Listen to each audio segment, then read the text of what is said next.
பிரியமானவர்களே, இயேசுவின் நாமத்தில் உங்களுக்கு என் அன்பின் வாழ்த்துக்கள். Jesus meets YouTube families, DPS Robinson ஃபேஸ்புக்கில் இருக்கிற உங்கள் எல்லாரையும் பார்க்கறது எனக்கு ரொம்ப சந்தோஷம். இப்படி நம்ம ஆன்லைனில் ஒருவரை சந்திக்கிறோம்.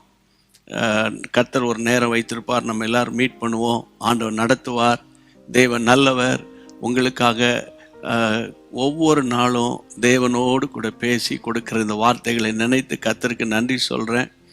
ஒன்று, நீங்கள் சத்தியத்தில் நடக்கிறீங்க, கர்த்தருக்குள்ளே இருக்கிறீங்க, கர்த்தரால் ஆசீர்வதிக்கப்படுறீங்க என்பது தான் எனக்கு ஒரு பெரிய சந்தோஷம். தேவன் நல்லவர், அவருடைய கிருபை என்றும் உள்ளது.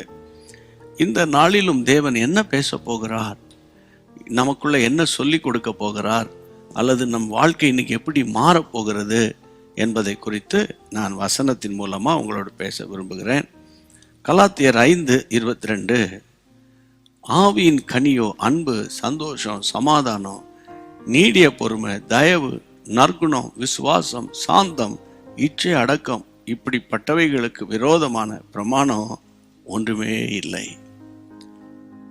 கர்த்தருடைய பிள்ளைகளை, ஆவியின் கனியோ, பரிசுத்தாவின் அபிஷேகத்தில் வல்லமை இருக்கு, வரங்கள் இருக்கு, விசுவாசம் இருக்கு, அற்புதம் இருக்கு, அடையாளம் இருக்கு, ஏகப்பட்ட அற்புதங்களும் ஆசீர்வாதங்களும் ஆவியானவர் கையில் இருக்கிறது.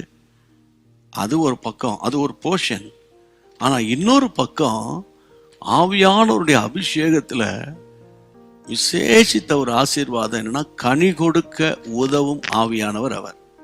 கனி கொடுக்கிற ஒரு வாழ்க்கை. உங்கள் வீட்டில் ஒரு செடியை வளர்க்குறீங்க, மரமாக வருது, அது கனி கொடுக்க வேண்டிய காலத்தில் கனி கிடைக்குமான்னு பார்த்துட்டு இருப்பீங்க இல்லையா?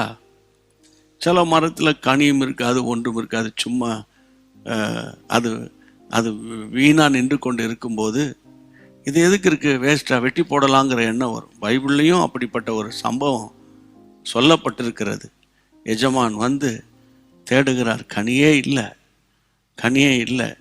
அப்போ எதுக்குப்பா இந்த அத்திமரம் இருக்குது, இந்த அத்திமரத்தை வெட்டி போடுப்பா, 3 வருஷமாக நானும் சுற்றி சுற்றி வரேன், கனியே கொடுக்க மாட்டேங்குது, இதை நம்ம வெட்டி போடலாமான்னு கேட்குறேன். உடனே ஒரு கோடாரியை கொண்டு வந்து தோட்டக்காரன் வெட்டி விட்டான். அப்படியா சொல்லப்பட்டிருக்கு? இல்லையே. தோட்டக்காரன் சொன்னான், எஜமானே இன்னும் 1 வருஷம் தவணை கொடுங்க, இந்த வருஷம் இருக்கட்டும், இந்த வருஷம் இருக்கட்டும், இந்த வருஷம் இருக்கட்டும், 22 இருக்கட்டும், நான் கொத்தி எரு போடுறேன், கர்த்தருக்கு ஸ்தோத்திரம், இந்த வருஷம் இருக்கட்டும், நீர் பாய்ச்சுகிறேன், இந்த வருஷம் இருக்கட்டும், கர்த்தருக்கு மகிமை உண்டாவதாக. அப்படி சொன்னோன்னே சரி பார்க்கலான்னு விட்டுட்டு போகிறேன். என் அன்பு தேவனுடைய பிள்ளைகளே, கனி கொடுக்க வேண்டிய ஒரு காலம் இது, சரியா? ஆண்டவர் உங்கள் இடத்துல கனியை தேடுகிறார். என்ன சொல்கிறீங்க நீங்கள்? அதுதான் அன்பு. வசனத்தில் வாசனல சந்தோஷம், சமாதானம், நீடிய பொறுமை, தயவு, நற்குணம், விசுவாசம், சாந்தம், இச்சை அடக்கம். கர்த்தருடைய பிள்ளைகளை, இப்படிப்பட்ட கனியை கர்த்தர் நம்மிடத்தில் எதிர்பார்க்கிறார். 1000 போராட்டம் பிரச்சனை வந்தாலும் நம்ம கனி கொடுக்குற விஷயத்தில் கவனமாக இருக்கணும், கேர்ஃபுல்லாக இருக்கணும். சாத்தான் வெட்கப்படுத்த பார்ப்பான், கேவலப்படுத்த பார்ப்பான், அவனுக்கு பேரை குற்றம் சாட்டுகிறவன்.